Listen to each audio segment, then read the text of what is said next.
Welcome to the Understanding Society podcast for January 9th. I'm Dan Little. Today's podcast is a conversation I had with Professor Thomas Sugrue, who is the Louise W. Kahn Professor of History and Sociology at the University of Pennsylvania. Professor Sugrue is an outstanding expert on subjects of race relations, urban development, and urban history in the United States. One of Tom's most important books is titled The Origins of the Urban Crisis, Race and Inequality in Post-War Detroit. And this book has been recognized as just an outstanding contribution to our understanding of the development of race, urban environments, and especially the city of Detroit. It's a great pleasure to be able to talk with Tom this evening. But I would like to talk to you, first of all, about your approach to historical research and what some of your innovative thoughts are about historical knowledge. And then secondly, if we could take just a couple minutes and talk about the subject tonight.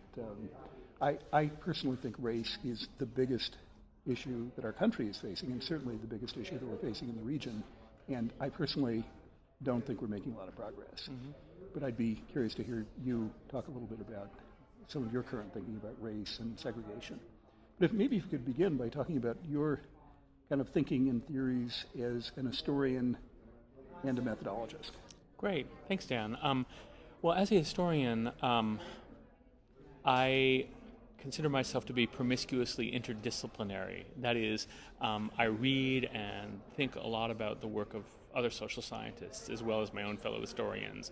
As a historian, I am a real archive hound. I believe in doing, rigorous empirical research, going to the archives, digging up as much material as I possibly can, trying to leave no stone unturned, looking for the surprises that inevitably show up in the archives. In that respect, I guess you could say I'm a sort of an old-fashioned historian who really likes to get his hands dirty with archival material, because really there's so much that we can learn from the remnants that have been left behind by historical actors in the past.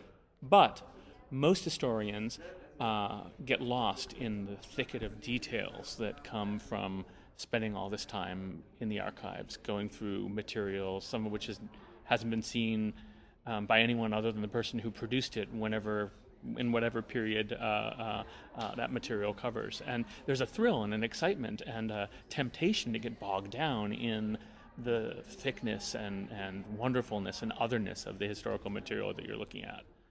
But social scientists, sociologists, and political scientists tend to ask good questions. They tend to think big and broad. They tend to see not just the fine points on the picture, but the whole canvas, and maybe even indeed the whole room in which the canvas is located. But often their questions aren't necessarily answered with the kind of detailed archival rigor that historians answer them with. Mm-hmm. So what I like to do in my own scholarship is to put the best of social science, asking good questions, with what I think is the best of history, which is coming up with carefully researched, thorough, and detailed answers. Ultimately, I think historians are best at using the small to illustrate something big. But too many historians get lost in the small and lose sight of the big. And really, the thrust of all of my work has been trying to put both of those together with hopes that good archival research and interesting engagement with major theoretical kinds of questions can lead to a happy outcome and move the scholarly agenda both in history and the other social sciences forward. So I'm hearing you say that you wouldn't look at good history as being completely separate from good social science, that good social science is a really important component of the kind of historical research that you do. Absolutely. I think the best historians are historians that are thinking big when they're doing their research, that are trying to answer major questions about society, about politics, about power, about inequality, just to name the issues that I'm interested in. That's the kind of work that gets me excited, that I want to read. But often social scientists answer in a schematic way or a suggestive way without necessarily getting down into into what was going on the ground. How do power relationships play out in practice? Historians are good at that sort of thing, but we need constantly to be pulled back to the big picture, to the larger questions that social scientists are good at asking. I've sometimes wondered it's almost a verbal transposition of the social historian and the historical social scientist. And initially it sounds like you're describing the same thing, but actually in the end, I think it turns out that it's not the same thing. That an historical social scientist is really doing a different kind of thing, a more comparative thing, a more generalizing thing than a social science-informed historian. Or do you think that is a valid distinction? I think there's a spectrum, and that there are social scientists with more of a historical sensibility and historians with more of a social scientific sensibility. Or there are ways, in other words, that a historian can be really big and sweeping and offer the kinds of grand generalizations that are the stuff of good theoretical social science. But there's a certain modesty to history as a discipline. Many historians are loath to make big sweeping arguments or offer grand generalizations because we're constantly humbled by the complexity, the contingency, the messiness of what we find in the archival material that we use. And so I think there are differences, but they're differences of nuance, differences. They're subtle differences rather than, in many cases, grand, major deal-breaking kinds of differences. Great. We've got only a couple minutes left, but maybe we can talk a little bit about race and segregation. We're talking here in the suburbs of Detroit, just north of 10 Mile, and what a great place to be talking about race and segregation and the social consequences. What's your current thinking about these topics?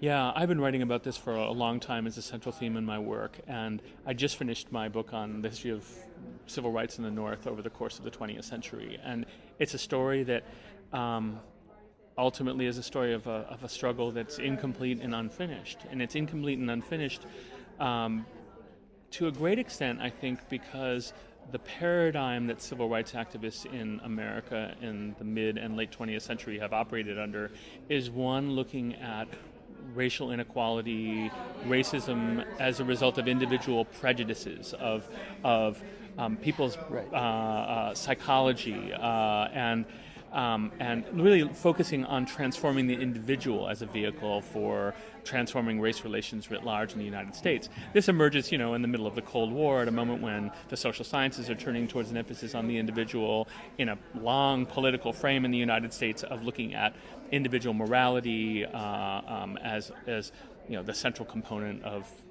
political and social change.